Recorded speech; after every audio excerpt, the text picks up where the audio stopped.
The Loose Pass Rugby Podcast with Huw Griffin.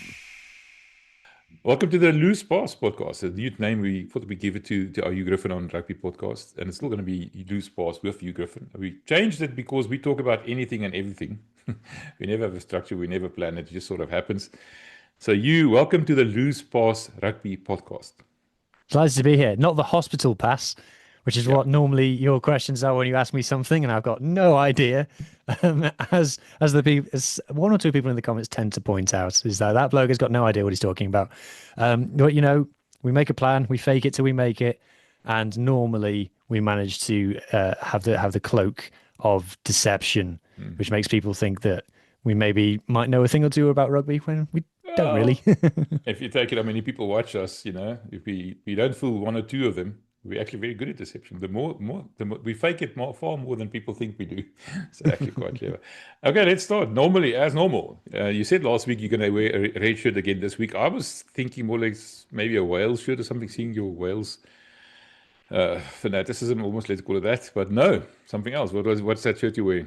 No, so I am in a spate of red shirts, and I think someone said to me, I think my girlfriend said to me, like, you've been wearing a lot of red shirts lately. And then I looked at all the shirts that I'd bought recently and they were all red. I thought, oh, okay, maybe I do need to vary it up. But this is not a Wales shirt or a Welsh shirt of any kind.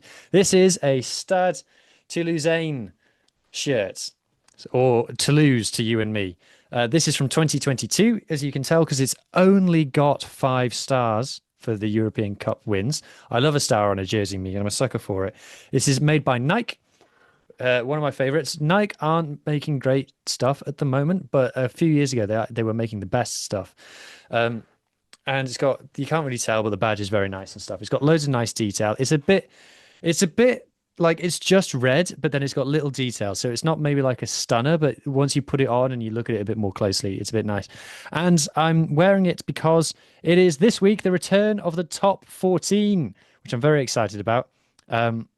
So I'm celebrating that by wearing my Toulouse shirt. Toulouse, the reigning champions, of course.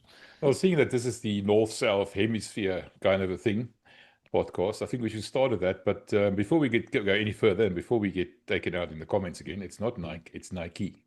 Just as a matter of interest. Is it? Is it? Who decides? I do. I'm older than you are. Respect your elders. Okay. Enver says it's Nike. Enver says it's Nike. Yeah, there we go. No, I like it. Yeah, show respect where it's due, even if it's not earned. But anyway, let's talk about top 14. Just explain to us the top 14 again, what it is, who's playing in there, how big it is. So just give us a bit of context. I love hearing about it, because this season I actually want to follow it more closely with your assistance. Okay, so the top 14 is the French domestic league. It is like the English Premiership, but in France. And it is the biggest commercially league in the world. And I'm not going to get into any kind of debates about quality of rugby and things, but off the field, there's no question the top 14 is the biggest amount of money, the biggest number of people in the stands, most of the biggest names, a lot of the biggest names. When players leave, like New Zealand, for example, or South Africa, they either go to the top 14 or to Japan. Now, interestingly, I was anticipating you asking me this question, and I was thinking, how do I make it interesting for South Africans? And the fact is that there's not actually, now that Cobus Reinach has come back, I think there's only one current Springbok playing in the top 14, and it's Jean-Luc du Preez, and he's not exactly established. You got Johan Jans van Rensburg plays for UBB. I don't think any South Africans play for Toulouse. So it's maybe not got the obvious kind of draw for your audience, but it's the most glamorous league. It's so beautifully filmed, and like the budgets. When I talk about budgets, I'm not just talking about how much they pay the players. I'm talking about everything. Social media. There's cameras filming cameras. The kind of the in the stands, how many people are there? The stadiums, the lights, everything. The TV production. It's just a sight to behold. It's great because it doesn't really clash with anything else. I mean, obviously, it's got Saturday afternoon games, which everybody does. But then the top 14's got games. I guess you're in the same time zone as France, aren't you? So 9:00 at night, Saturday and Sunday nights, the games kick off. Now, you might think that that's mad. On a Sunday night, the game kicks off, and there's French people, maybe 20,000 in the stands watching it. They've all got work the next morning. Supposed But to be. it's so beautiful to watch, and the best teams, Toulouse and Bordeaux in particular, and whoever's competing with them, great to watch, and it's my one. It's between that and the URC is my favorite league to watch. I'm in top 14 mode at the moment. When the URC gets a bit closer, I'll probably be a bit more excited about the URC. But yeah, it's well worth tuning in my opinion. Right, so not that many players. Nicolaas Jansen for Rensburg and Jan Serfontein has left Montpellier as well as Kobus Reinach, of course. And then Gaffer Steenkamp has now left La Rochelle. I think the only coach that I'm still aware of is Heidi Adams at, I think it's Bordeaux. So not that much interest. But I mean, the rugby itself, like you just said, is probably good enough to watch. I remember that video you did in the French season where you actually visited. Which two teams were playing against each other? So I did two. I went to Provence, which is in the Pro D2, which is the second division.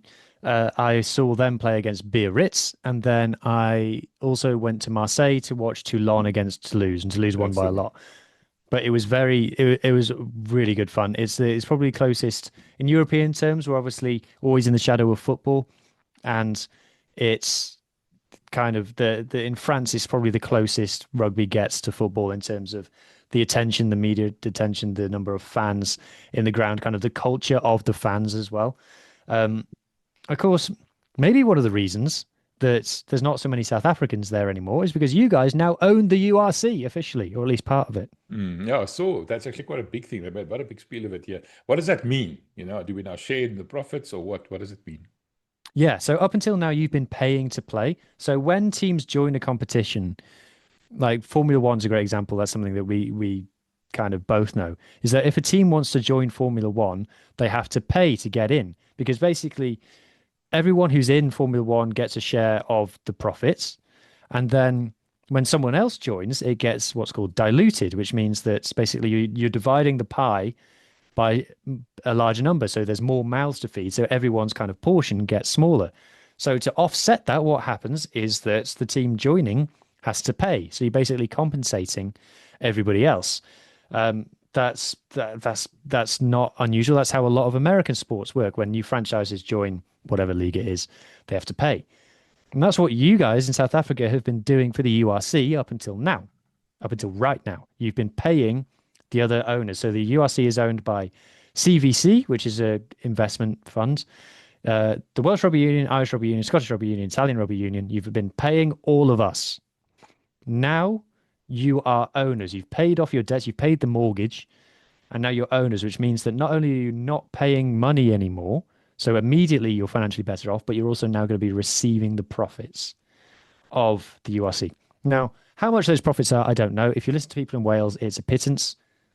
I don't know. But it's incredibly hard to find out. You wouldn't believe.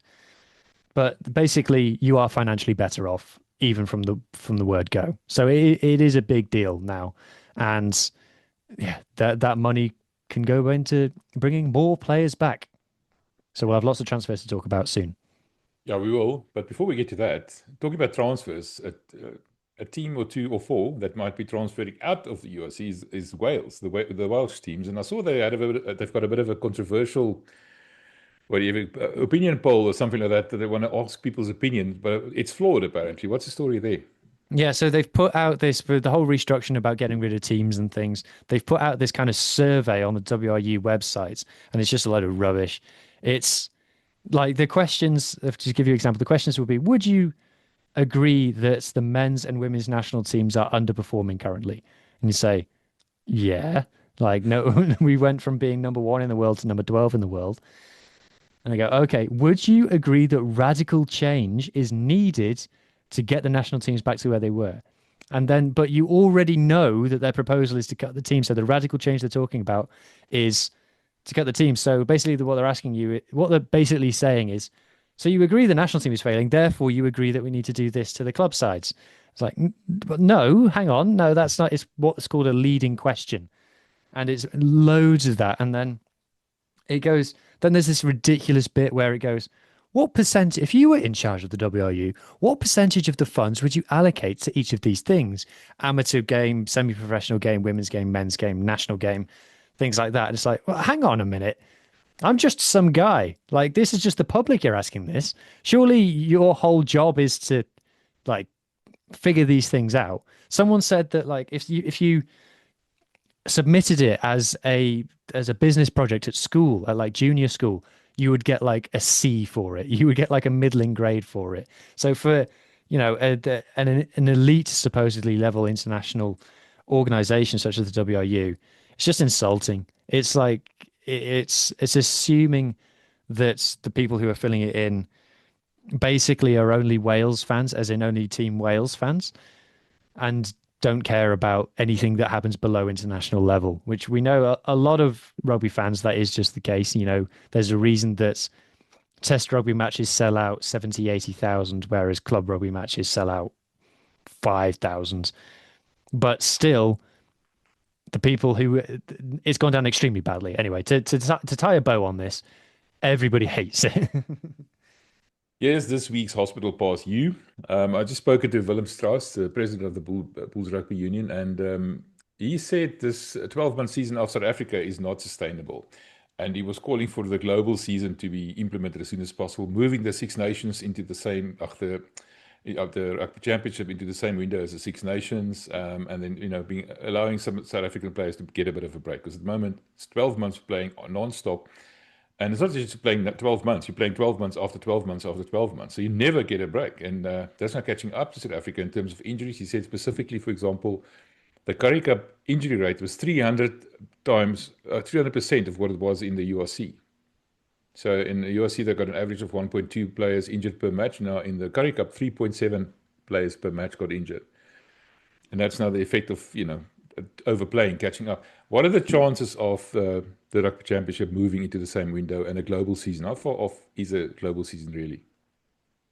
It's all really with New Zealand, I've always thought, because the way that the season is set up at the moment, I think we've spoken about this before, benefits New Zealand massively because they play Super Rugby all in one hit, and then they stop, and then, excuse me, and then their kind of non-test level players go and play NPC, and so they get loads of rugby that way, but that's even still quite short. NPC is Greek to me, but anyway, and then they go into the test season, and then the All Blacks play the same number of test matches as there are rounds in the Super Rugby, 15 of each. So that benefits them massively. That's why the kind of our incoming tours in November, New Zealand and Australia always kind of overperform in those because they've played like a dozen tests together before. They're basically a club team. Whereas we in the Northern Hemisphere, we go kind of November test, like club game, November tests, club game, Six Nations, club game, July series, and then a week off, and then a month off, and then it starts again. So the way that it's currently set up, New Zealand and Australia benefit massively from it. It's ideal. If they could write down on a piece of paper how they would like it to work, it would be exactly like this. So in order for that to change, they would be giving up a significant competitive advantage. So that's a big thing. Maybe the easiest thing is for you guys in South Africa to just join the Six Nations and stop playing in the Rugby Championship, especially since you're going to be going to these tours with New Zealand. So you kind of get your fix that way. And let's be honest, the Rugby Championship was always just everyone has a turn of playing New Zealand. That's kind of what the Rugby Championship is. It is, with this whole debate about the Six Nations versus the Rugby Championship. If you want to tell me that the quality of rugby in the Rugby Championship is higher, okay, fine. I'm not going to go to war with you on that. But in terms of the prestige of the whole thing, I would always say that the Six Nations is higher. I always feel like the Rugby Championship is a marriage of convenience rather than a true championship. I've heard people say that this game at Eden Park is more important than who actually wins the Rugby Championship title. So there you go. There's your answer. So that's one solution, that you just leave the Rugby Championship, even if it's slowly falling apart anyway with these new tours that you're doing. Because if you think about it from a New Zealand point of view, what you'd be asking them is to play the Rugby Championship before Super Rugby starts, which doesn't suit them. So I think that New Zealand and Australia would dig their heels in. Remember, the World Rugby boss at the moment is Australian. So I just don't think it's happening. You're not getting the French to change anything. Forget it. So there you go, 2 immovable objects. Yeah. So what are the chances of South Africa actually joining the Six Nations and making it a Seven Nations, or maybe, some of the other teams move out, like Italy, for example? Any chance of that really realistically happening? I mean, nobody thought we'd be playing club rugby in Europe. Now we are. I mean, we can just as well abandon the championship and leave Australia and the All Blacks to their own devices. It happened in Super Rugby. They left us to our own devices, and we had to go find another place to play rugby. Why can't we do that? It would be extremely unpopular. I'm just going to be honest with you guys. The people in rugby don't like change. The French would hate it. I'm talking about the French a lot in this episode, but they don't like South African teams being in the Champions Cup. Neither do the English, really. So to have to, for the Six Nations, again, if you draw it on a map, where we're all like kind of in the same footprint at the moment, and people talk about fans traveling between the two, So to have South Africa down here, which is a big reason why some people in Europe don't like South Africans being in the URC. I'm not one of those people. I don't think that at all, but some people do. So people wouldn't like the tradition being taken away. Some people wouldn't like the extra travel that there would be. And a lot of people wouldn't like the fact that a Grand Slam would be pretty much impossible now, because you'd have to go away to South Africa to win one. So to win a Grand Slam, you might have to go, like, for example, the draw could happen that for England to win a Grand Slam, they have to go away to Dublin, away to Paris, and away to Cape Town or Pretoria or wherever it is. That's really, really difficult. So yeah, it would be resisted heavily. However, of course, there's a market for it, because South Africa is the biggest market in rugby. It's the most rugby mad place. Obviously, the economy's not got difficulties compared to in Europe and Britain, the rand to the pound to the euro, but there's clearly a business case for it. It's just that it would have so much resistance from the traditionalists. Me, what would I think about it? The thing is, with the Six Nations, is that it ain't broke. So if it ain't broke, don't fix it. So I'd kind of be like, why? And if coming at it from a Northern Hemisphere point of view, because it suits the South Africans in terms of player welfare a bit better, is kind of not a big enough reason for all of us to change. You're already top of the world. Why would we help you get better? That kind of thing. So basically, after all of that, I'm kind of like, no, probably not. But if it were to happen, I'd be like, okay, I can understand it. I wouldn't be one of the people fighting tooth and nail against it. But at the moment, as we stand today, I just don't see what the motivation for the current Six Nations teams would be for it to happen. Because, by the way, exactly like the URC, you'd have to buy in, and it would cost hundreds of millions of pounds for you to do it. Yeah, I'm just thinking of the Six Nations playing at the moment. 4 of them already in the URC. They're used to traveling to South Africa. They're used to playing in Cape Town, Pretoria, like you just said. Won't be that much of a change. The fans are used to playing, seeing their teams playing in South Africa. It's only England and France. I mean, okay, France obviously is now the elephant in the room here, and England to a degree as well. But I mean, having the world champions, hopefully back to back to back, in your competition will actually lift the competition. I mean, surely the Springboks against Ireland or the Springboks against France in the Six Nations or Seven Nations tournament will draw big crowds. Money talks. You can't really draw any bigger crowds than the Six Nations already does. All the games sell out already. So that's not much of a factor. The only factor would be is that you get an extra one. If it's a joining rather than a replace, so you replace Wales, but if you're joining, then you would get an extra one. But then you get into all sorts of like conversations about, do we want another international test match? Because then that will have a knock-on impact to the club season even more. If you're a club fan first, which I am, I'm club rugby then test rugby, then you want the club game, which is currently really struggling in the UK, not in France, but in the UK, really struggling. Then you want it to be given more precedence, more air. So having an extra test match right in the middle of it doesn't help that. By the way, in terms of we're talking about timings, there's a lot of people in the UK who think that the Six Nations should move to the spring, should move to the end of the season. So we should be more like Super Rugby and play all of our club season and then play the Six Nations at the end of it. Because if nothing else, the weather would be better. The argument against that is because in February, March and April, There's nothing else really that the Six Nations is competing against. So it's got its own little slot in the sporting calendar. Yeah, this is the kind of the point that I'm making is there's so many reasons against that even the amazing reasons for, it takes a lot of convincing to tell people that it's worth it. So I am going to sit on the fence. I can see why it could, and I can see why it couldn't. Well, if you were South African rugby, I'm now quoting your Wales survey, what would you have done? I mean, how are you going to lessen the load on your players? And that's a major, major problem. Nobody can play rugby for 12 months of a year, and especially if those 12 months include a couple of tests and URC finals and stuff like that. I mean, it's not just like any club game. This is huge games.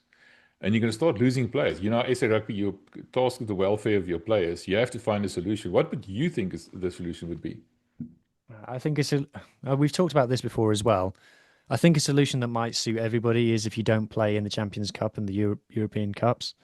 Now, I know that there's people in South Africa who do want to do it. I know there's people who don't want to do it.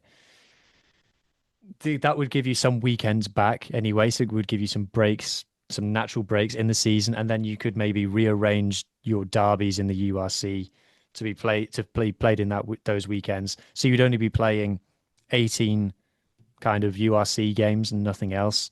I kind of like the Currie Cup being where it is at the moment because I would like Wales to adopt that kind of NPC sort of model where your best players go off to play test rugby and then your players who aren't at that level keep getting game time at a semi-pro level or whatever level it is.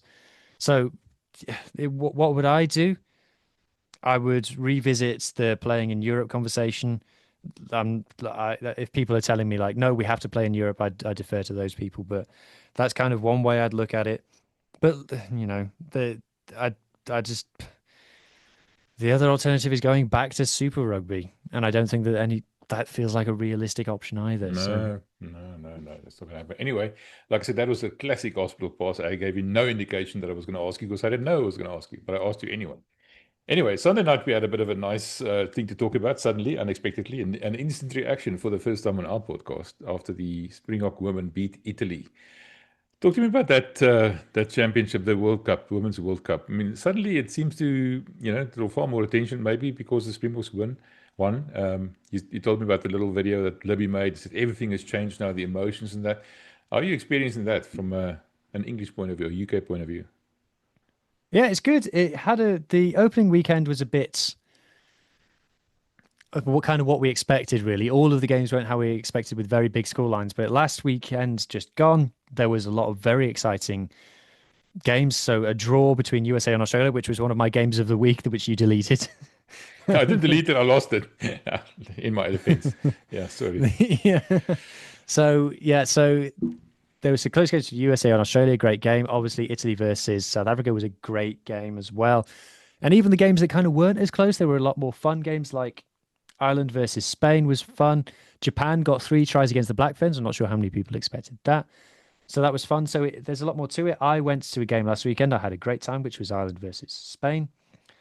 And yeah, with people are starting to see kind of the human stories. And with South Africa, look, South Africa beating Italy is the most talked about thing in women's rugby this week. And kind of it's funny, just kind of, I've just reminded myself is that in the UK today, it's been throwing it down with rain, absolutely chucking it down. The most rain we've had in weeks. We've had what we would call a drought here. Now, I'm very cognizant of talking about droughts when I'm on an African channel.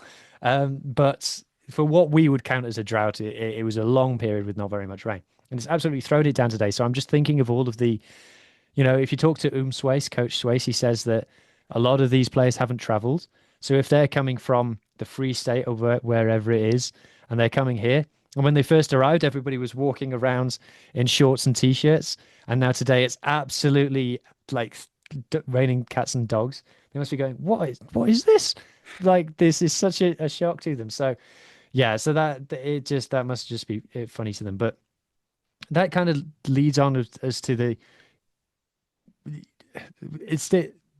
women's rugby is kind of emphasizing kind of the inequalities around the world. Now, obviously, the whole different podcast to talk about the inequalities men to women, but in comparative terms, the UK and France and places like that, it's less of an issue. It's still very much an issue, but it's less of an issue. Whereas there's now other countries coming to this play in this World Cup where it is more of an issue. South Africa being one of those. The Samoa coach got very emotional when he was talking about, they were arriving to play England, and as they were getting off the bus, there was people cheering them, and he said, "We've never had that before. We've never played in front of a crowd like this. We've never had people cheering us when we got off the coach to play a game." So it's kind of that to that level, and so that's why there's so much of emotion. Like, oh my goodness, if you've not got a heart of stone, be prepared if you go on to Women's World Cup social media and stuff and watch the stories, because you will cry, because these are life-changing experiences for these women. And yes, the competitiveness at the top level, you've got England, who are levels above everybody else, and then you've got Canada, France, and New Zealand, who are levels above everybody else below them. So there's that side of it. But on a human level, it's really hit home this week, I think. And yeah, it's really inspiring stories. Someone like Libby Jans van Rensburg, you can't fail to be inspired by that. And so many people on her team as well. Not just her.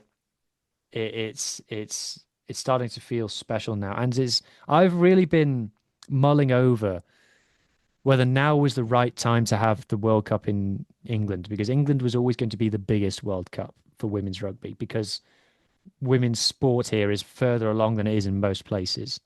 And it's such a close place. It was always going to be the biggest. I'd love to see one in France. I think could be the same. But this week I've started to feel like now is the right time, because even though on the pitch the sport has some maturation still to go, this could be the boost. This could be the accelerants. This could be the catalyst for it getting to that next stage, rather than kind of exposing the growing pains. It is actually turbocharging that growth.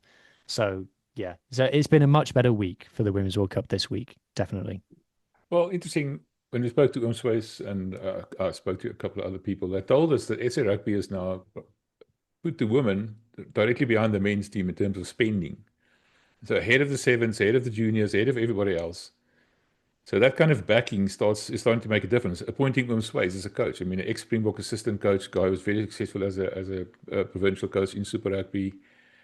A guy knows his rugby. You can see the difference it makes, the commitment that's being shown to this team now, don't you think? 100%, 100%. Even that amazing try that Malinga scored with the set pace off a scrum, that's coaching. That's all coaching. Oh, that's all coaching. That's not fair. It's incredibly talented rugby players as well, but it comes from coaching. And yeah, it was obviously a fantastic appointment. I'm happy for Strauss as well, for it's worked out for him. When I interviewed him, he said it's the best decision he's ever made. Whether that's just something that you say when you're in a job, but he does seem to be embracing it with open arms and really taking it on for what it is, as a challenge. And yeah, we've seen it with England as well, with them appointing amazing coaches. What that's done for them. We've seen it with Ireland. They changed their coach and they took a massive step forward. Even Italy as well. So yeah, for sure, and it's a debate, because this is something, if you look, this is like a debate that they often have about the referees in women's rugby, is that all of the referees are women. And there's two sides of the debate, which is, one is like, we have to give opportunities to these women that they might not be getting if they were just refereeing in the men's game. But on the other hand, it's test level rugby. So surely you just want the best referees. Why isn't Ben O'Keefe and Angus Gardner and Nika Amishikeli refereeing in the women's game? Because we have women refereeing men's games, so why aren't we having men refereeing women? If we want it to be the top level, we should have the top people. So that's a debate that goes on. There's people on both sides. I'm not going to say what my opinion is. So, and it's the same with coaches, is do you want to have women coaches? This is a debate that Wales had when they appointed their last coach. Do we want a woman in charge, or we just want to have the best person in charge? And I think you see the examples at the moment where having the best person in charge is the thing that yields results. And at the end of the day, test rugby is all about winning. So it doesn't matter who you are or what you look like. All that matters is that you win. Well, interesting enough, I don't know how many people know this, but John Mitchell is the coach of the England team. Ex-Blue Bulls coach, ex-All Blacks coach for that matter. I mean, we coached all over the world, but that's a major appointment. That's also some serious intent there. For sure. For sure. And you can't question the results. Statistically, the greatest team that rugby union's ever seen. Right, talk to me about this weekend. I know you're going to be attending some matches. Tell me which ones and which are the Top ones 3 games. I need to find the page in my book. I won't delete it this time, I promise you. I will make sure. Okay, right. Top 3 rugby matches that you need to watch in the Women's World Cup this weekend. So where's Number the finger? 1. You must do this.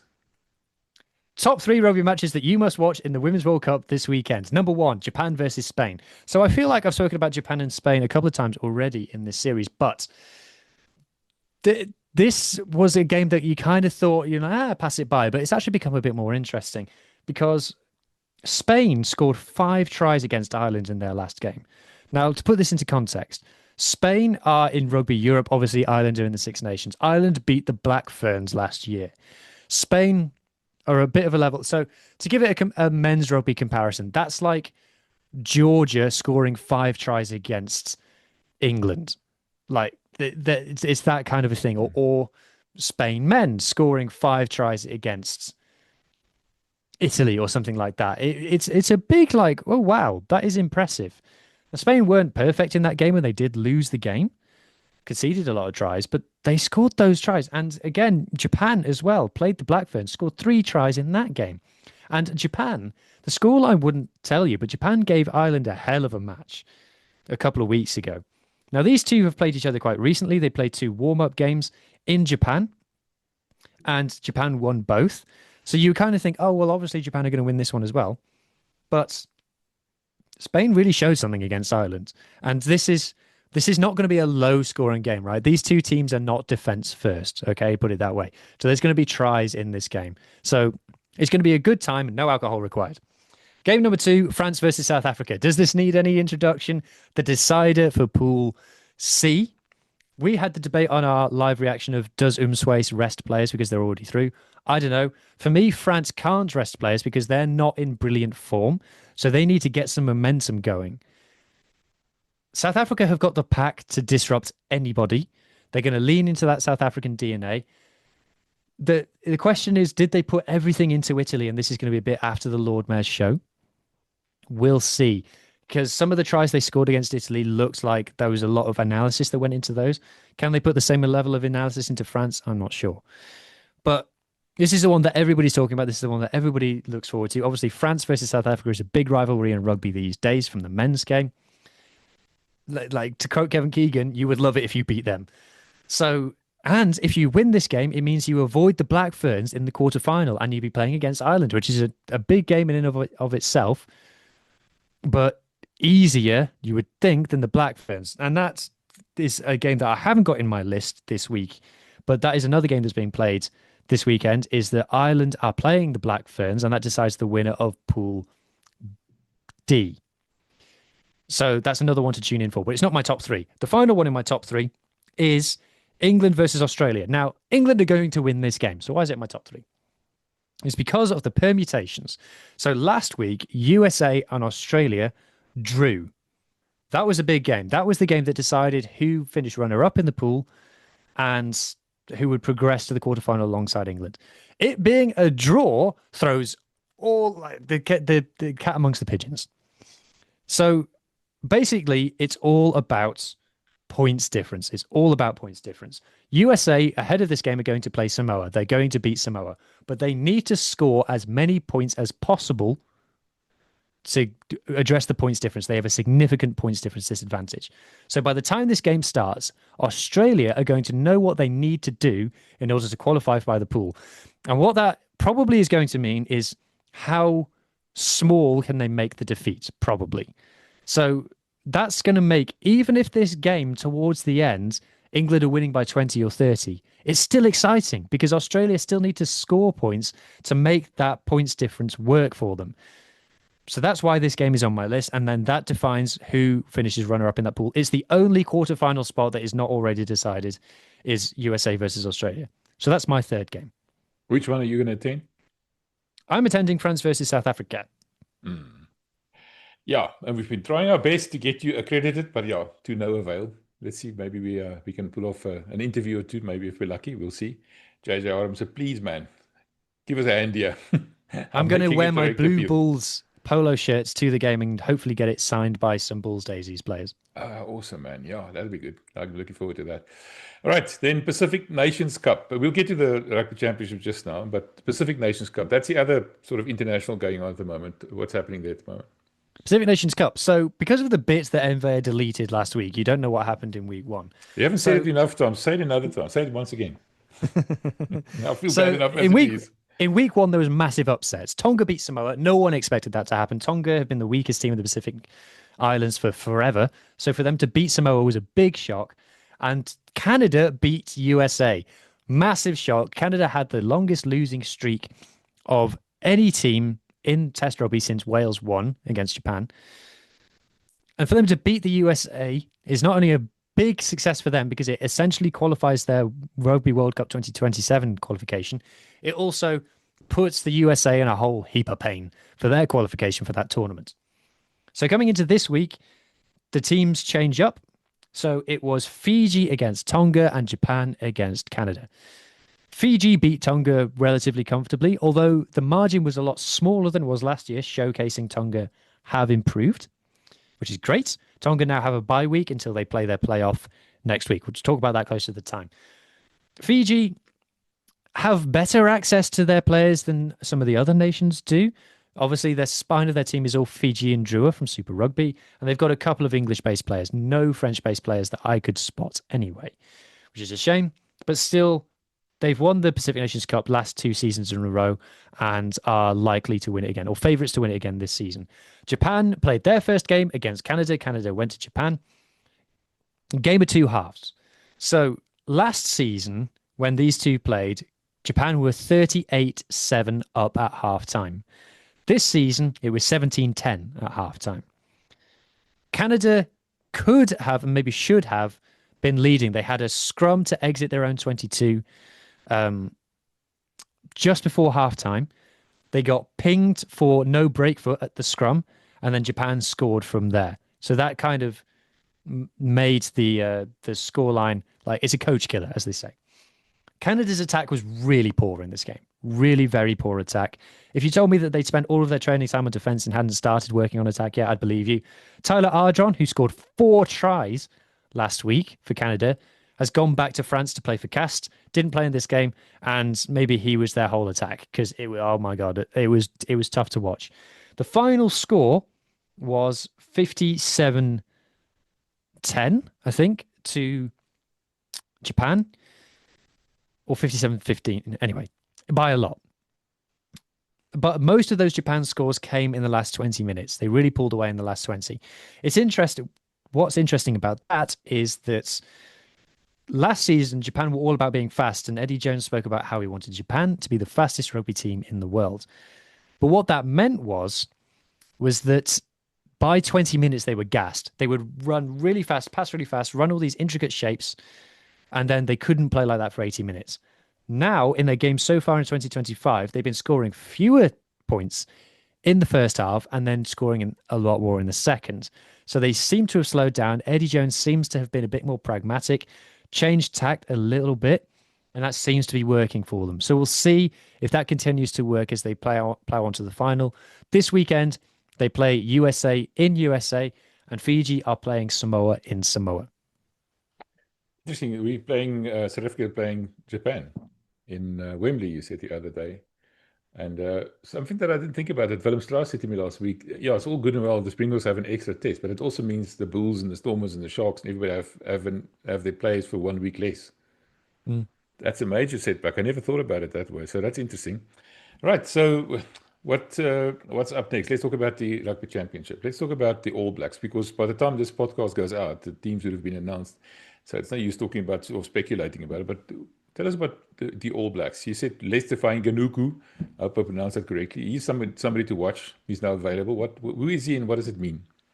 Yeah, so as you said, we haven't seen the team sheets, but if it was me picking, I would bring Leicester Ganuku straight in. So the All Black backline has been a weakness so far this season, and Leicester Ganuku was a winger centre. If you've heard his name before, he played at the 2023 Rugby World Cup, As a winger, he used to play for the Crusaders, and then he went off and played for Toulon in the top 14.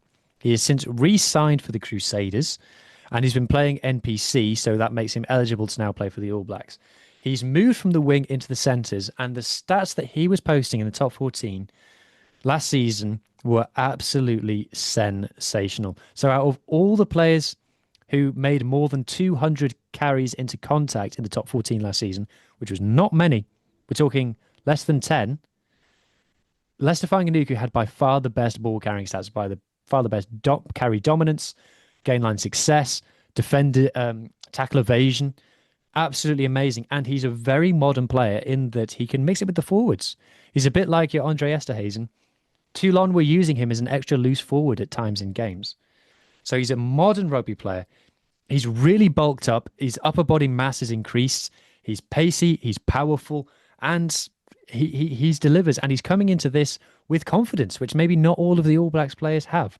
So if it was me, I'd bring him in. He's going to give the All Blacks an attacking focal point. If you're watching this, you know whether he's in the team or not. So, add us on a postcard, please. But for me, if he's not in this game, I would bring him in very soon.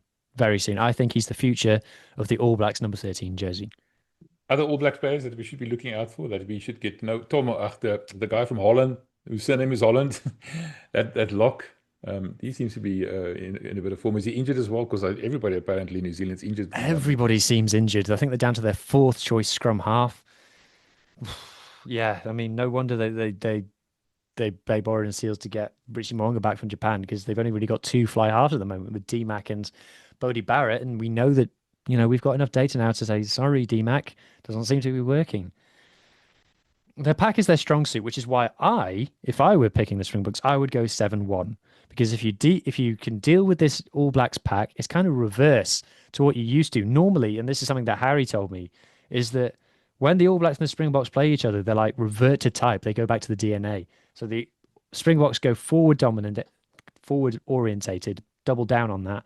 And the All Blacks kind of go to their kind of transitional attack, which is what they're traditionally best in the world at. But at the moment, the All Black backline isn't firing, and their strength is their pack. But if you go 7-1, you can do the old let's maul them and scrum them to death in the first half, take their legs away. The All Blacks are probably going to go 5-3. They're really resistant to stacking the bench with forwards. And then in the last 20 minutes, if their pack is gassed, then their backs at the moment, based on the data that we have, are not going to bail them out. So that's what I would do. And then the other tactic that I would do is their wingers aren't in great form at the moment, and Argentina really exposed them in the air. So there's rumours that, again, you watching this already know, there's rumours that Ethan Hook is going to play. Makazola Mampimpi, I would be strongly considering, because that connection that he has with Grant Williams on box kicks, we've seen for the Sharks for season on season now. I would be targeting them in the air, and I would be taking them to the well at scrum and maul time. And then just thing with the All Blacks that you must not do is you must not give them possession. If you manage 50-50 possession, this is my bold prediction. If you manage 50-50 possession against the All Blacks, you will beat them. They need a lot of ball to win games. That's what Argentina did so well. They deny them the ball. If you deny the All Blacks the ball, they're not currently, based on the data that we've seen so far, the team that's going to get one chance, one try. Traditionally, that's who they were. That doesn't seem to be who they are at the moment. So that means if we go the aerial route and we contest all those balls, that also keeps position away from them. That's similar to what you're saying. Yeah, absolutely. You if you win the ball in the air, not only do you keep possession, but you've gained territory. So, and they're not going to score from their own 22 anymore. So, it would be very typical if the game happens and they start playing like it's 2015 again. But as always, I only go off the data that I have in front of me, and that's the data that I have in front of me. Well, next time we'll do a bit of a better job, because normally Russia appoints a team on a Tuesday, and that's now thrown everybody's plans into disarray. I mean, even me and Harry. Harry's now traveling on the Thursday. We were supposed to be traveling, we're supposed to be doing instant reaction. We can't. Same with you. We would have been able to talk about the Springboks this week, but now we can't, because it's now only being announced after we've recorded this. Lastly, you and I have an interest in transfers. What's the latest news in terms of international contracts being signed and movements So we'll talk about coaches first. So big moves up in Scotland. Gregor Townsend has signed a contract extension until 2027. This is interesting for two reasons. Firstly, as I think I've mentioned on this pod before, a lot of people in Scotland feel like Gregor Townsend has taken the team as far as he can. And a lot of people have greeted this news with kind of slumped shoulders of that means nothing's going to change. You know, Gregor Townsend has had the golden generation of Scottish players and he's not really achieved anything with it. You know, out in the World Cup in the pool stages, no higher than third in the Six Nations. Finished fourth in the Six Nations again this year.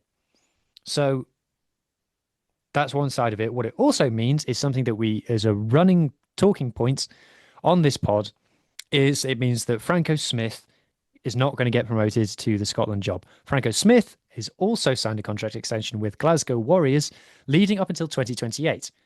That's weird.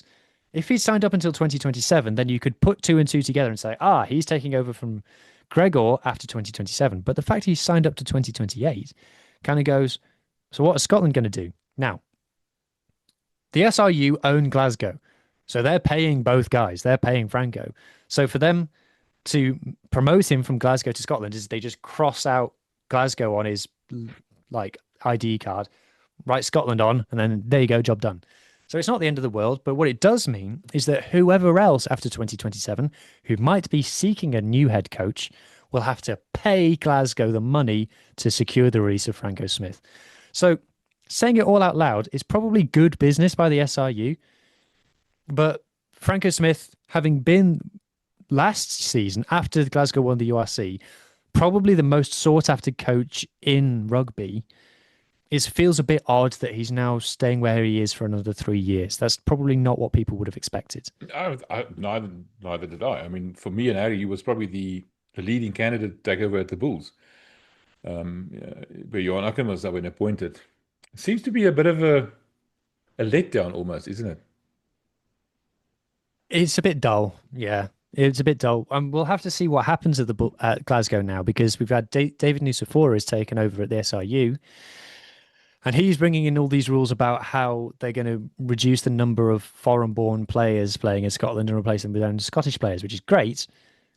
But what if the Scottish players aren't as good as the foreign-born players? So it could be that Glasgow are going to start taking a dip. So, yeah, one to watch for sure. Player movements.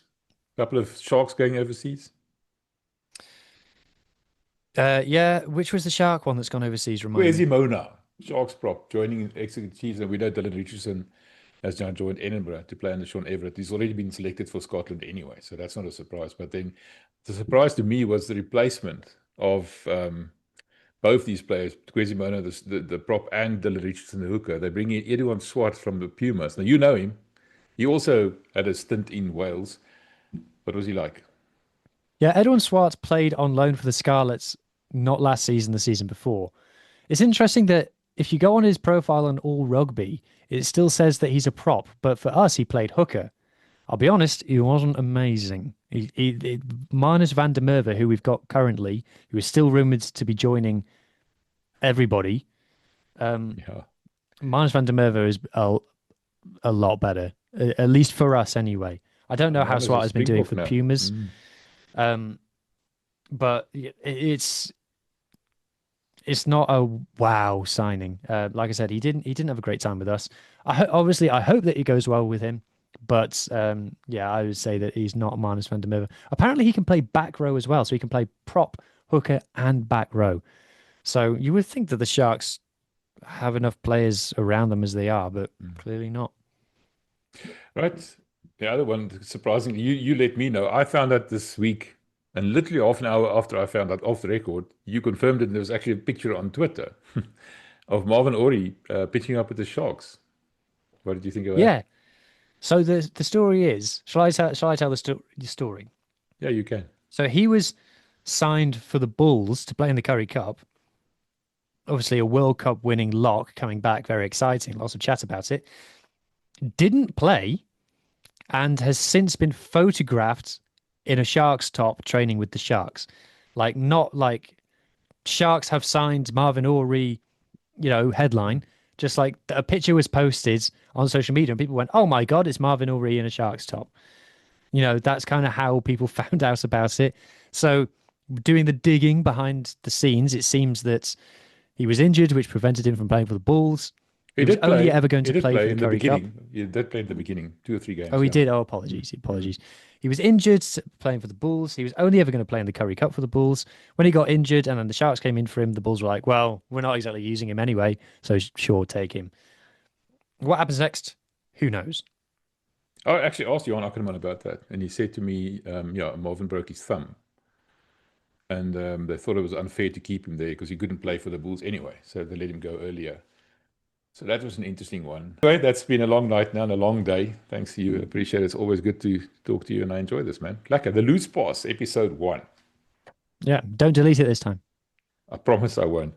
The Loose Pass Rugby Podcast with Huw Griffin.